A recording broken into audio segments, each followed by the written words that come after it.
Latest football news, engaging debates, and fascinating opinions. Pitchside Talk on IO Radio. Hello and welcome to Pitchside Talk, back on IO Radio for another week of football action. Happy New Year to all of you. We haven't recorded a show yet in 2022. It's our first show of 2022, and it is the 28th of January. Yes, I know, a little bit behind, but we've made it in the end with your host, George, this week. Hope you're all well and everything. And well, as always, I'm with my co-host, Dan, our Ipswich Town fan. Happy as anything in 2022. Mate, long time no see. How are you doing? You know, it's strange. We're in 2022. We're nearly in February. This is ridiculous. It is ridiculous, yeah. But yeah, I'm doing pretty good. I mean, football-wise, 2022's got off to a perfect start, I'd say. So long may it continue. Yes, we'll get on to that a little bit later on. Teasing everybody with a perfect start. Been very, very good. Well, before we get on what's coming up in today's show, I better mention the social medias. Twitter is at Pitchside Talk, Instagram's at Talk_Pitch, YouTube, Mixcloud, both at Pitchside Talk. If you want to listen back to any of our previous shows, do not worry, they're all up there on the YouTube and Mixcloud. So in today's show, we will be talking about Ipswich Town, a double bill of games for Town. The first one of Saturday, Tuesday in a long while, but also the first one of 2022, and we know we absolutely love our double bill games. More football is perfect, not for managers but for fans. We absolutely love it. We'll be talking about the Premier League game week number 23 before the winter break happened. Got some very interesting results on that, and also we'll be doing a massive football roundup because we've got plenty of news. We've got transfers, we've got AFCON, we've got Derby's current issues. Unfortunately, we've got managers' rooms with different clubs. It's all kicking off at the moment in the world of football, which we like to see. So when we come back, we'll be talking about Ipswich Town and this big double bill of games. Kieran McKenna is first one in charge of Ipswich Town, and we'll see how we got on. stay up to date with the latest footy news. Pitchside Talk on IO Radio. Hello and welcome back to Pitchside Talk here on IRL. It's Fridays at 5 p.m. with me, George and Dan, as always, for another week of football action here on Pitchside Talk. And now, before we move on, talking about Ipswich Town and the double bill of games this week, 2 games in 4 days. We absolutely love it as fans, but managers absolutely hate it. It's a love-hate relationship sometimes with football. We better mention our social media. Twitter is at Pitchside Talk. Instagram is at Talk_Pitch. And YouTube, Mixcloud, both at Pitchside Talk. If you want to listen back to any of the previous shows, do not worry. They're all up there on our YouTube and Mixcloud. So this week for Ipswich Town has been another double bill of games this season. The first for Kieran McKenna as Ipswich Town manager, and the first this year of double bill games. We haven't seen it yet in 2022. We might be 28 days old, but we still haven't seen the double bill games only until now. But it's a very, very big week for the club in terms of making the playoffs after a shocking defeat to Bolton, a 2-0 loss, which brought the club and the fans off cloud 9 very suddenly and stopped Kieran McKenna becoming the first ever manager to win all his first 3 games in a row. He doesn't make the history books. He's now tied with Roy Keane, and that's it. But suddenly there was 2 games in 4 days, a maximum of 6 points available on the table. So let's begin with Saturday's game at Ipswich Town. We're at home for the first time this year against Acton Stanley. Yes, first time this year. That sounds really weird that they were home for the first time in this late in January. But in the game, Kieran McKenna saying it was an important win as Ipswich Town came from behind to win 2-1 over Acton Stanley in a very impressive fight back, seeing Burns and Chaplin score on the day. Dan, for many years now, we've seen Town go behind in a game and struggle to fight back and to snatch all 3 points back. We've seen it for many years, and it's a rarity if fight back happens, but we saw it happen, on Saturday. And well, does it feel like the tide is turning back into Town's favour now? Fight backs, wins left, right, and centre, bouncing back after a loss, an impressive win. Is it in our favour? I mean, you can't help but say it is. I think if you're an Ipswich fan at the moment, there's just so many positives going on around the club right now, and this game on Saturday was no different. To come back from 1-0 down, as you say, it hasn't happened in so long. It's definitely a rarity these days.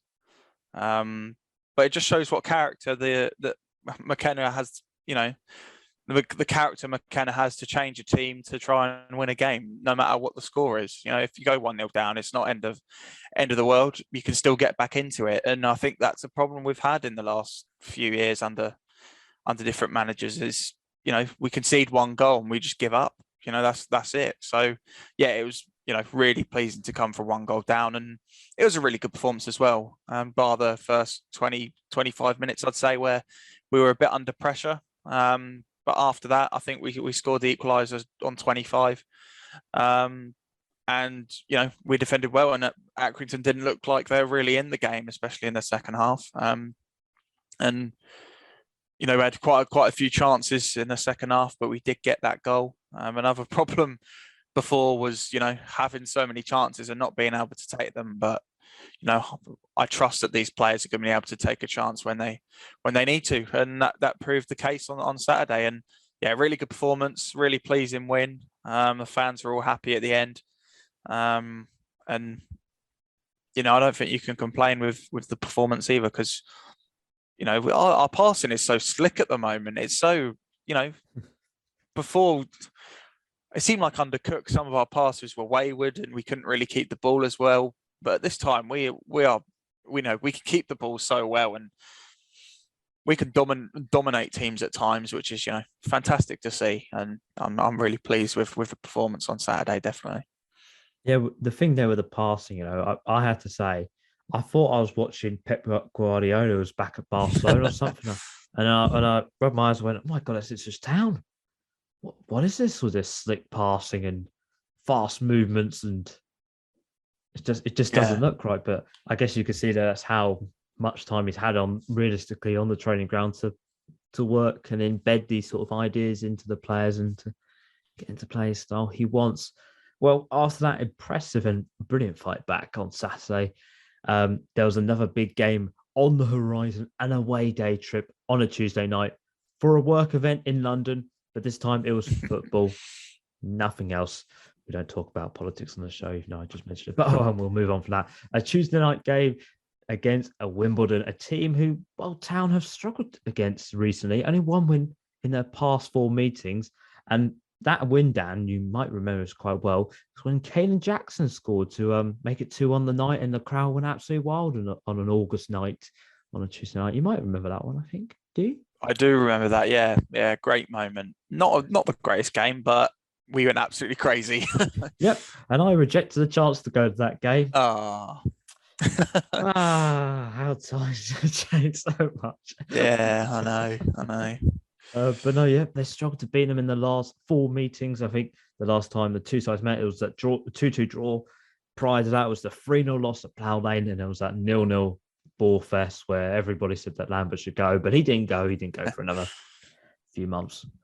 You should have gone then.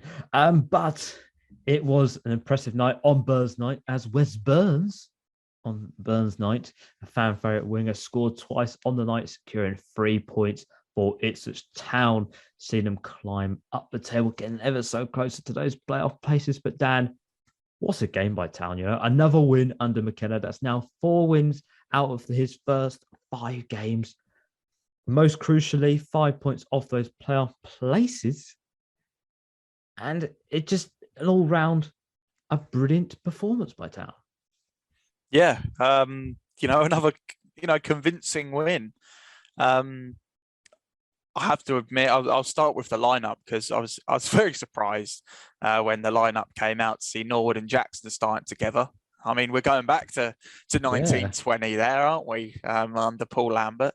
So, massive surprise that Jackson is back in the starting 11. I thought his times at Ipswich were done, so fair play to him. But yeah, we were again kept the ball brilliantly. I'd say there was a little bit of a lack of goal threat, but we dominated the game really. I think our midfield, we had, Carroll and Bakinson in for Morsey and Evans, and Morsey and Evans have been kind of a really strong partnership so far this season. They came in, both looked really comfortable. Both got into the game and were passing well. Defence was solid again, another clean sheet, and Wes Burns as well. I mean, what a signing he's been. 2 fantastic goals. Build-up play was excellent as well. For the first one, brilliant play from Norwood and Jackson down the left-hand side, and then the second one, a fantastic ball from Bon into Burns. He's just smashing them in at the moment, and you can't help but look at it and with a smile on our faces, because we're looking brilliant, and you can really see the style of play that McKenna is trying to install in our players is, no matter what's happening in the game, don't give up, pressure players. And as I said before, the passing, some of the link up play we're showing is just amazing, and we haven't seen it in such a long time like that. So I'm delighted with the win. As McKenna said, there's still some improvements to be made, but again, can't complain with a 2-0 win away from home, can you? It's another clean sheet, and we're rising up the league slowly but surely.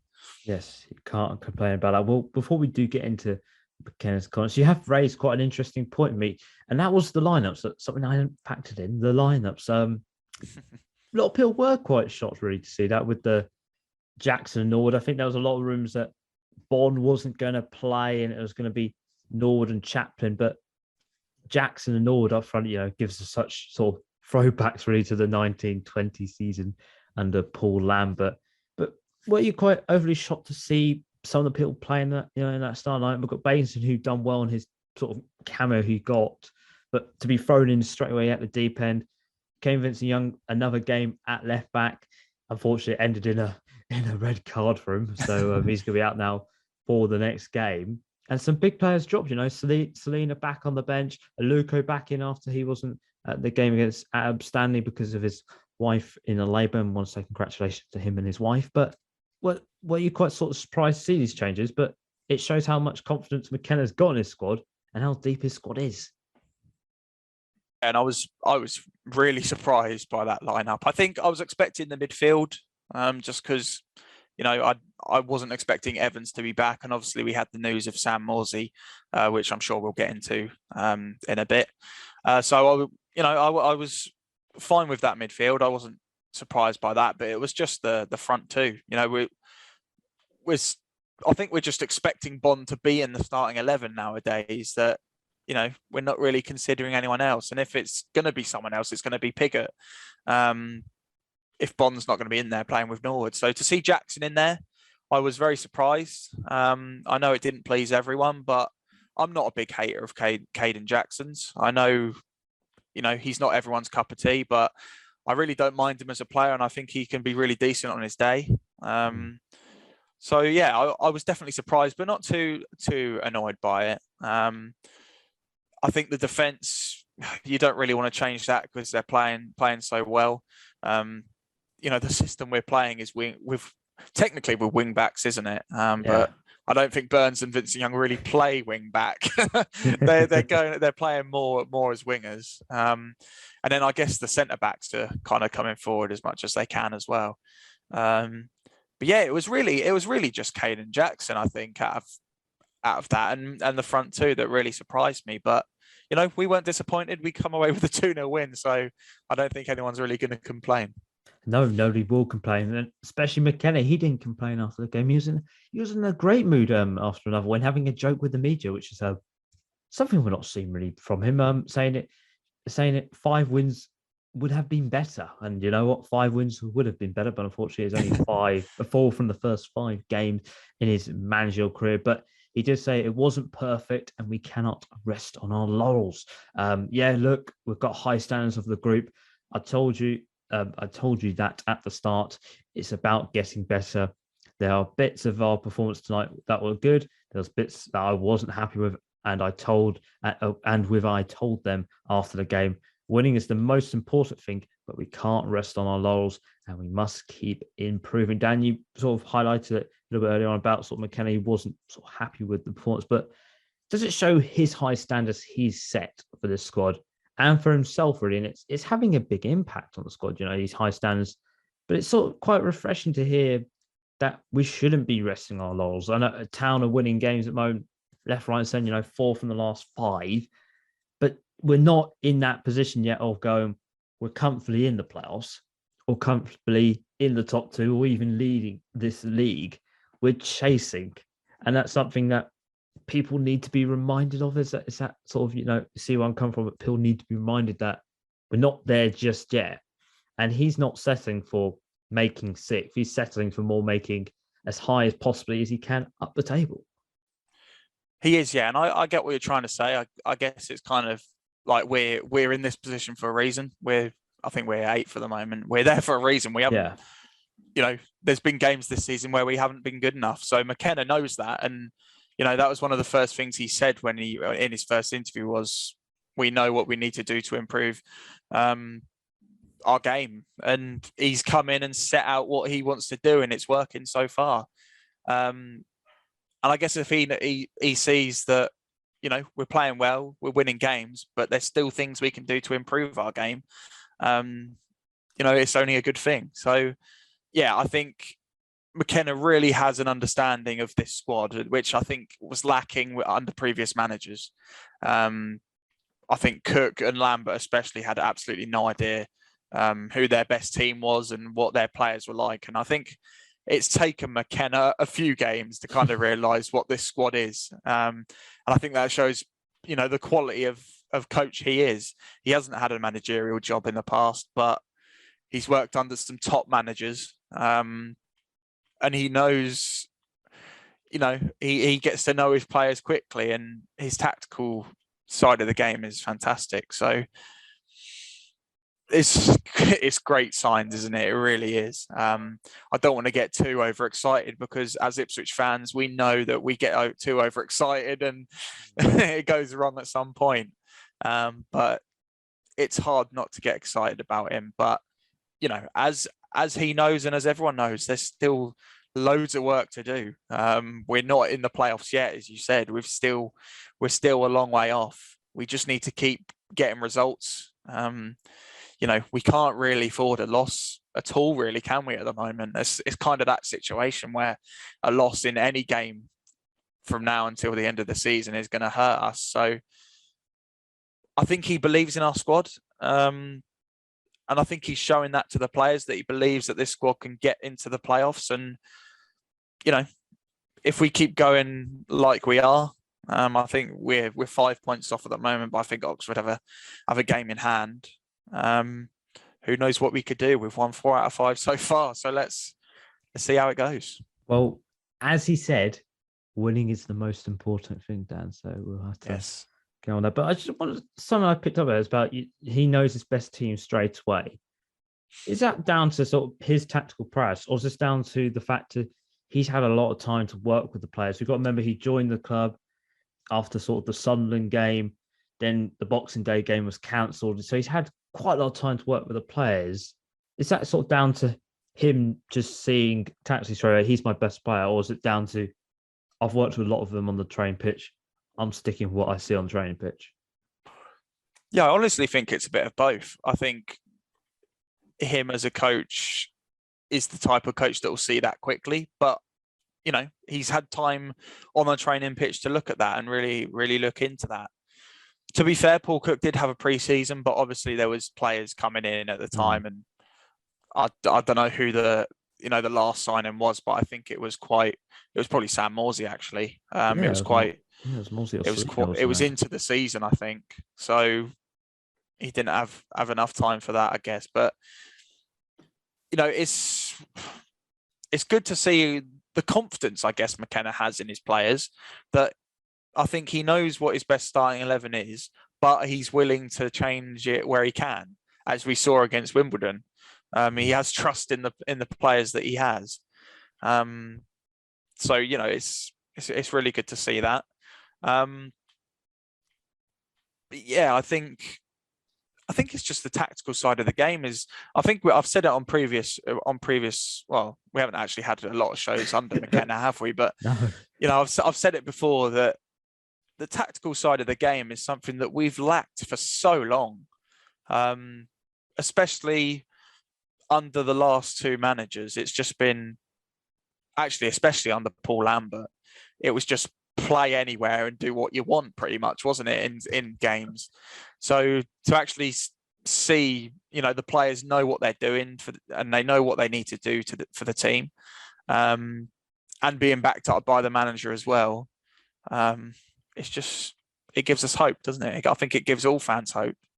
Yes, it gives us all hope. Well, before we talk about the man of the match of the game from Wimbledon, there was some very big news before the game even kicked off, about Sam Morsy. Yes, the midfielder. He'd been in the news quite recently about an incident that happened on the pitch, which was blown away by the referees and fourth officials. But the FA looked into it and have given him a 4-game suspension with immediate effect following, a tangle with the Acton player, Ethan Hamilton, which, we're not really too sure, but it looks apparently that Sam Morsy raises his hand towards the opposition's face, but we're not really too sure. It was a bit of a weird sort of situation happened, but with McKenna commenting, saying it's extremely harsh. But Dan, this is really interesting now, because what are your thoughts on the decision? Because this is done by the FA here, because at the time, the referee and the fourth official took no action, didn't really see too much of a problem with it. Yes, the player was stopped because the player was on the floor, but they didn't really look into it. But why now is this being looked into?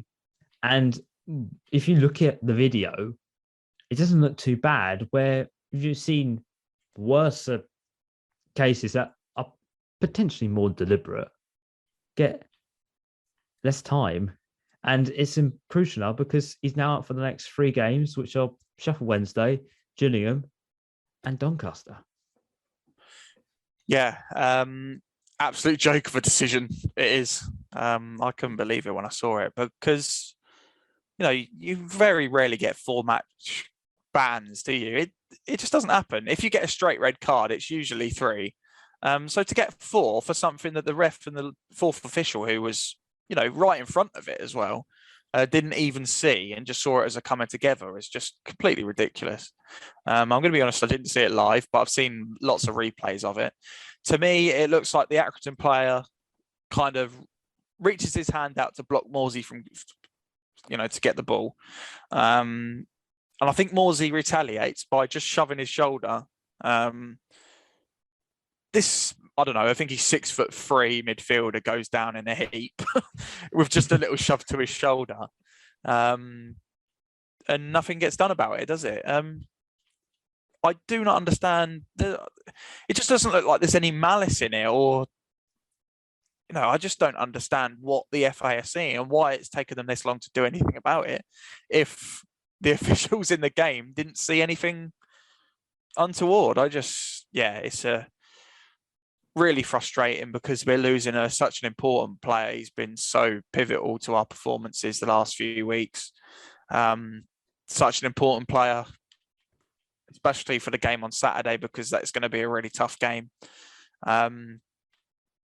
It's just so frustrating, and I don't understand it, really. I really don't. As you said, worse things have happened than that in the past that have been given, less bans for 4 matches for that. I just don't understand it. I really don't understand it. I'm sure you've seen it as well, and think that it's just ridiculous, really. Yeah, I offer my opinions. I don't really offer my opinions too much. I think it's just a coming together, really. Yeah. It's sort of like if you were running and you turned around and then ran into the player, but he sort of just got his arm out. Yeah. I don't get it. I seriously don't. And as you say, you can get a straight red card to get 3 games. Yeah, I know, ridiculous. So it's a ridiculous policy, but that is the situation that Town are in at the moment, and that's the situation they have to deal with. But we better now talk about the man of the match on the night, and that was Wes Burns on Burns night. No coincidence there at all. He's Welsh and that's Scottish holiday, but it has a running theme. 3 goals now in his last 2 games, taking his tally up to 8 so far this season. Dan, the winger, he's absolutely loving life at Town, man. He's commented saying, the goals are getting fed to me on a plate, and there's no better feeling. And it's so good to see him thriving, because I will admit this. He's my favourite player at the moment at the club. Don't tell anybody else. But his goals are so important because he's scoring all these crucial away games when they play in white. He's just, everybody loves him. And we've seen when he's not in the squad, when he was out injured, it had a big impact on the squad. Yeah, we look so much better with him. It's crazy how much he affects this team. I can't rave highly about him, honestly. He's my favourite player as well at the moment. He's just incredible. I think this wing-back role is really suiting him as well. He can get up and down that wing as much as he wants. He's fast. He can beat players. He's got a fantastic right foot on him. He's scoring goals for fun at the moment. It's just fantastic to watch. And I'm glad it's worked for him here because to be honest, I knew he was a decent player at Fleetwood. I knew he was a player that was going to be one that would be tough to play against when we do come up against Fleetwood. But that was really it. I hadn't really known much about him. I know Fleetwood fans kind of said he would be a really good player for us. But, he's well over what I expected. I think I remember watching him in the first game and thought, there's nothing really here. But, what a season he's having, and he's proven me wrong, which I'm absolutely delighted about. And again against Wimbledon, he's so dangerous going forward that I think defenders are just scared of him, isn't it? They don't know what he's going to do, whether he's going to, go past them on the inside, outside, or just unleash a powerful shot. It's just, he's such an important player for us, and if he's not in the squad, then we're affected by it. So hopefully he can stay fit or doesn't get a suspension or anything because we need him. Yeah, we need him massively. We have to remember when he played the wing-back role against Fleetwood, his last goal was against Ipswich Town. We have to remember it was. That. It was. Absolutely darting run. Well, that is all for the game against Wimbledon. And now Ipswich Town are on the road tomorrow. Well, actually, you might be on the road tonight, potentially, as Ipswich Town look to make it 3 wins in a row as they continue their push for the playoff places, which are only 5 points off at the moment. And they are making a trip up to Sheffield to play Sheffield Wednesday. Yes, Sheffield Wednesday on a Saturday. Yes, I know. If you've seen the Ted Lasso thing, yes, that is a running joke in that show. But they are 1 point away from Ipswich Town as they currently sit in 9th place. And they've had a mixed bag of results quite recently. A 5-0 loss to Sunderland away, a 4-2 win over Plymouth at home, but recently a 3-2 loss to Oxford, who currently sit in that last playoff place. But they did claim a point at Portman Road back in September, where Bond basically did the ghost mode activated thing and he scored a goal. But Dad, a very big game here for both sides in terms of the playoff race for both sides. I think either a loss for one of these two sides could potentially put them, not well and truly out, but it will put them at a disadvantage heading to this. Town, 4 wins out of the last 5 games under McKenna.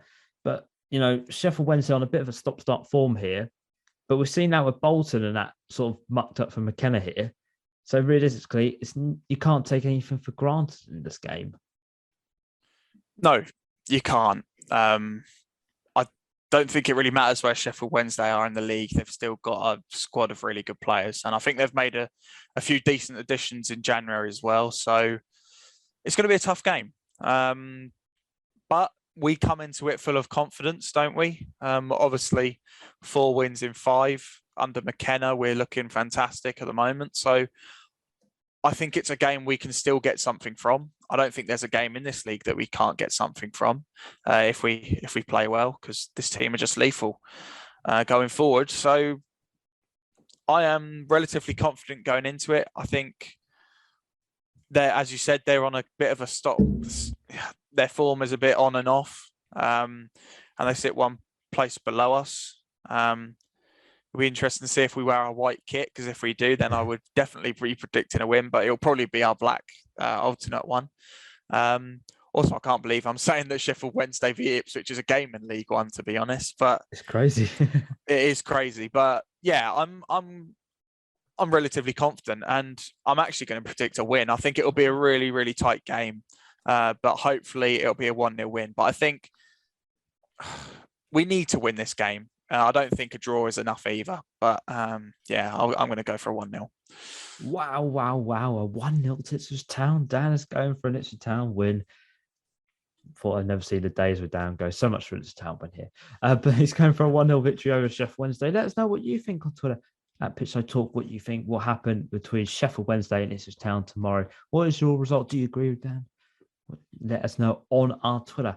And that is all for Ipswich Town this week. We've run out of Ipswich Town news as well. There's still plenty, but we've run out of news what we want to talk about this week. And when we come back, we'll be talking about the Premier League game week number 23, the last game week before the winter break. And well, we've seen some huge consequences for one manager and a very big game at the top of the table. So don't go anywhere. The best place in Ipswich to hear the latest football debates, Pitchside Talk on IO Radio. Hello and welcome back to Pitchside Talk here on iReady. It's Fridays at 5 p.m. with me, George and Dan, as always. Now, before we move on talking about the Premier League this week, I better mention the social medias. Twitter is at Pitchside Talk, Instagram's at Talk_Pitch, but YouTube and Mixcloud are both at Pitchside Talk. And at 6 p.m.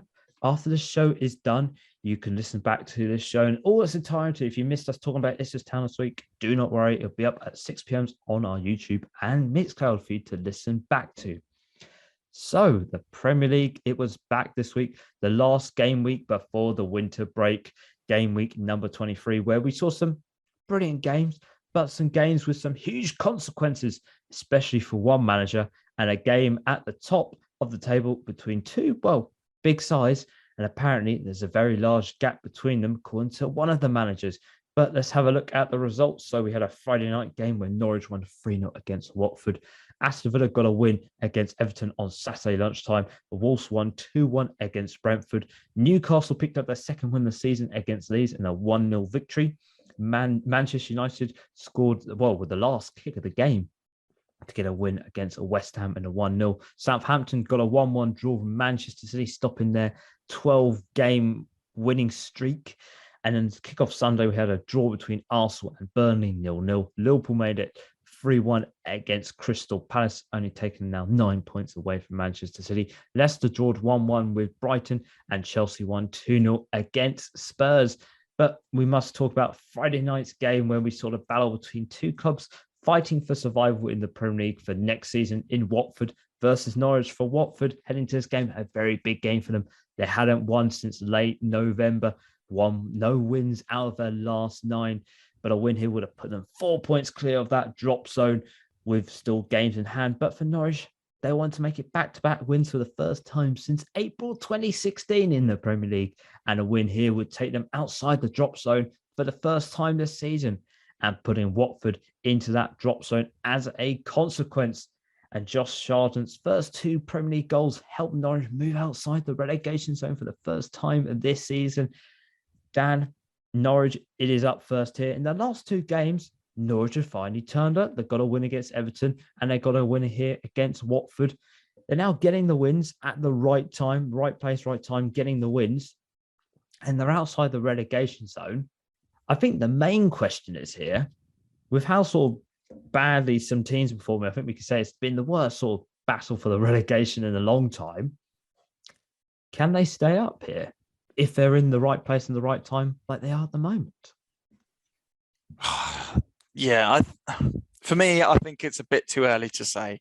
Obviously, they're getting some good results and they've lifted outside the bottom 3, which after the first half of the season, I don't think anyone can really believe that. I don't know how that's happened.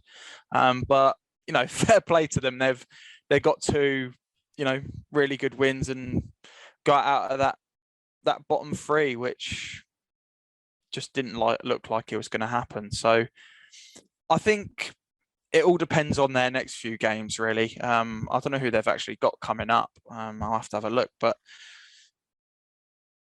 I think they've got Wolves away coming up. So that's a tough game. So I guess I'll see, how well they play in that game. And if they perform well in that, then I guess we'll wait and see. But at this time, I'm leaning towards no, that they're not going to stay up. And maybe that's just my Ipswich brain talking. But they've got some tough games coming up. I think they've got Man City and Liverpool coming up as well. So I guess fair play to them for getting out of that bottom three.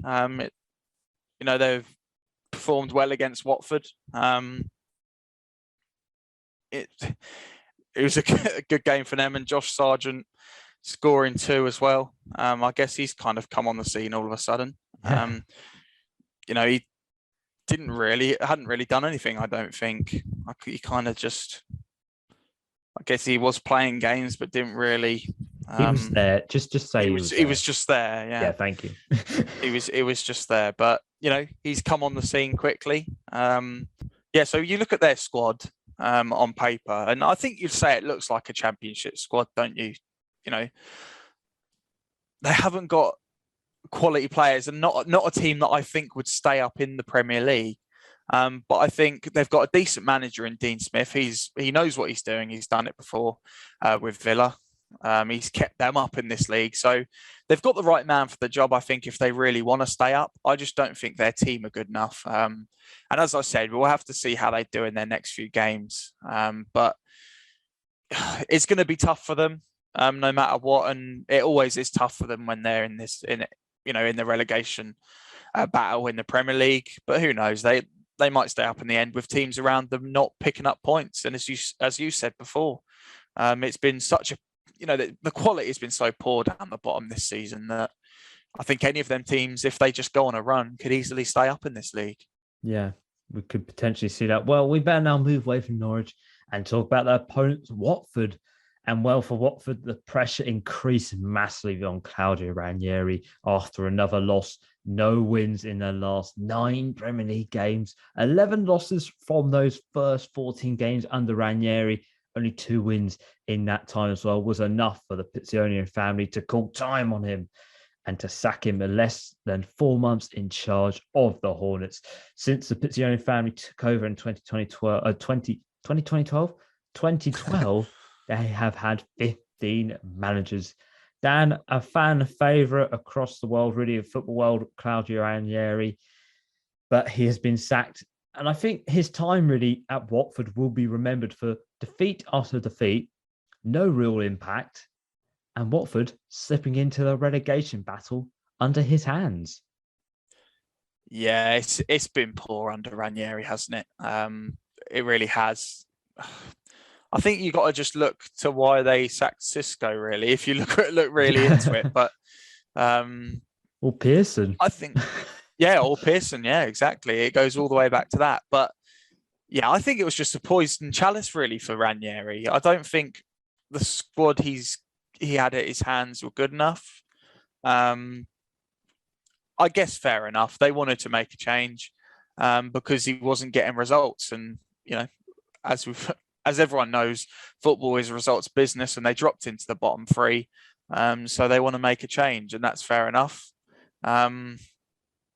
I think it's just the manner in which the owners at Watford just sack a manager for anything, really. If they just lose, I think if you're a Watford manager, if you lose a game, your job's at risk. So yeah, he didn't do well there, and I think it was just a matter of time, really. Knowing what the Watford owners are like and the results he was getting, and I think that Norwich result, especially as it was Norwich as well, who have been struggling themselves, it was just the catalyst for change. And I do feel sorry for Ranieri because, as you said, he's a fan favourite after what he did with Leicester. But after the Leicester job, he's had pretty tough times at all the other managerial jobs he's had, hasn't he? So yeah, let's hopefully he picks up a job and has success another club, because we all know he's a good manager. It's just Watford wasn't the right place for him. No, it was not. And well, shortly after Ranieri's sacking, Watford appointed another manager, the 16th manager since 2012. And this time it was Roy Hodgson. He is back. He has been given the task to guide Watford to safety this season after they slipped into the drop zone. The former England manager and Liverpool boss 74 returns to the Premier League after leaving Crystal Palace at the end of last season. We all know how consistent he made Crystal Palace with a 12th finish and then 2 14 finishes on back-to-back occasions. Dan, we all know Roy Hodgson's record and history in the Premier League. He has never been relegated as a manager in the Premier League. But has he bitten more off than he can chew here? Because Watford are on a poor run. He's been out the game for a little bit. And we all know that Watford like to sack managers at a drop of the hat when they've had enough of playing with them, really. Yeah, they do. It's been like that for so long now at Watford. But yeah, I think he's got a tough job. He's got a lot to do, hasn't he, with the squad at his disposal. He comes in after the January transfer window. Well, right at the end of the January transfer window. So he hasn't got a lot of time to add anyone if he wants to. So he's got a tough time at it, this half of the season. But I think it's a solid appointment. We all know, as you say, the consistency and how he just stabilised Crystal Palace, really, didn't he, in the Premier League? With a squad that probably, they're good enough to stay in this league. So I think he's got definitely a tougher job, but I think he's probably the right man for the job. If Watford really want a serious go at staying up this year, it's just that, isn't it, that these owners, if anything goes wrong, will let a manager go. And I feel like if Watford go down fighting this year, you're not going to blame Roy Hodgson for that. But he won't be there if they do go down, will he? So, yeah, I think he's going to be looking at his watch a lot at this job, counting down the days. But I hope he does well because, as you said, he's got a great record in the Premier League. And let's see if he can do it at Watford with the players he's got. It's going to be a tough ask, but who knows? Yes, who knows? And finally, we better mention the big game that happened in the Premier League. The final game before the winter break, it was Chelsea versus Spurs. And for Chelsea, it was a 2-0 win over Spurs, thanks to goals from Ziyech and Thiago Silva in the second half. But Dan, Chelsea, a big win here for them. They finally got to winning ways. I think it was one win out of their last 5. We've seen them sort of really slip away from that Premier League title. But a win here has sort of kept the hopes a little bit alive. It has, yeah. And I think the fact that Man City are so far ahead, it's kind of drained the hope, and that they're on a poor run of form as well. So I think this win is really, really important for them. I think it's got, it'll give the players confidence that they can go and win games. And they've got, it's going to be tough to catch Man City, obviously, but if they really want to have a go at it, they need to start picking up results soon because of the fact that Man City are so far ahead. So yeah, really good win for them, a really important one. They didn't really look like conceding either, did they? And probably, I guess, easily should have. What am I trying to say? No, but anyway, yeah, it was a good win for them. Yeah. Let's just say that, and an important one at that. And I just hope it's closer towards the end of the season, because you don't like a season really, I guess, panning out like this, that Man City are going to win the league so early on. So yeah, Man City dropping points and Chelsea and Liverpool winning games is a good thing, I guess, for the neutral. For me in that case. Yep. And after the game, there's some very interesting comments from Antonio Conte, say that the gap between Spurs and the top teams is very large. Dan, we're seeing sort of Spurs do well under Antonio Conte, his first loss in the league since taking over after that defeat to Manchester United back in October under Nuno Espirito Santos. But for him, really, he's been having a little bit of a tough time recently at Spurs. I think, especially away from the pitch, a lot of transfer talk, not getting really much backing. We know that they were after Adama Traore. He looks now like he's off to Barcelona. Spurs losing out on another player. But for Spurs, really, and for the board, is it more matter of fact they've got to back him because he's a top quality manager? And if you don't, he's just going to go to another team and succeed there. Yeah, you're exactly right. You know, the quality of manager he is, he needs to be backed 100%. And I think the fact that Tottenham are having a poor season so far and look so far off it, I think additions in January were important, but they just haven't done it, have they? As you say, they wanted Traore. They've missed out on that, it looks like. But, you know, they just look really poor at times this year and just haven't been picking up wins when they need to. And I think bringing people in and backing Conte, who with a good squad can do anything in this league, as we saw with his Chelsea side. So it's just disappointing, I think, that they haven't made any additions in this transfer window. So I think that, you know, this summer coming up for them is very important.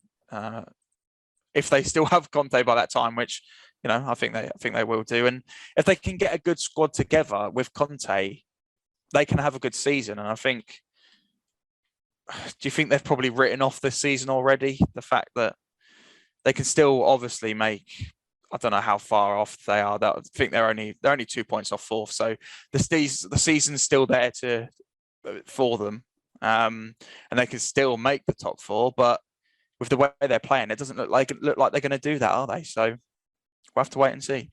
Yes, we'll have to wait and see. And before we go, better just do a very quick football roundup. I'll just quickly run through some of the big and trending news that's trending at the moment. Everton, they're in the final talks for the managerial job that have got vacant at the moment after Rafa Benitez was sacked. It looks like it's going to be down to Frank Lampard or Victor Pereira, who are both in the frame for that job. We know Frank Lampard, previous manager of Chelsea, and Victor Pereira has been in charge of Porto, and I think is currently in charge of Galatasaray. I might be wrong with that, but I think I read that the other day. As I mentioned before, Barcelona, they're in talks now to sign Adama Traore. Looks like it's going to be happening. They're going to be signing the winger on a loan with an option to buy him at the end of the season. We must remember that he actually came through the Barcelona ranks and played at the Camp Nou back in 2015. And finally, for Newcastle, an offer for Diego Carlos was respectable and good, but wasn't at the right time, say Seville. We know that the Brazilian defender wanted to leave Spain. He was looking to go and join Newcastle, but Newcastle unfortunately couldn't get the deal across the line as they're spending very, very big this winter. And actually, finally, this little bit of news. Derby administration has been given an extra month to prove funding for the club. We all know that the club is in a very much of a dire situation, but they're now being given to the beginning of March to allow further talks with potential buyers to save Derby County from going bust. And we all hope that Derby County do get saved, because the season they're currently having the moment, despite having their points deductions and investigations and off-field shenanigans, they are having a very good season under Wayne Rooney. Wayne Rooney's Derby County, we all like to say that. And, well, that is everything for the show this week. Dan, I want to thank you very much for being on the show this week. Will I see you next week when we'll be talking about more football action, I can say. We love it in 2022. We do, yeah. Hopefully after another Ipswich win. But yeah, I'll be there. Brilliant. Well, thank you very much for listening to the show. I've been George. He's been Dan. Before we go, I better mention social media. Twitter's at Pitchside Talk. Instagram's at Talk_Pitch. YouTube, Mixcloud, both at Pitchside Talk. If you missed from anything from today's show, do not worry. It'll be up in a few minutes, 6 p.m. on Fridays, if you want to listen back to our shows or any other shows. So, I've been George. He's been Dan. We'll see you next week. And ciao. Yeah. The whistle has been blown for full time. Tune in next week for another jam-packed show.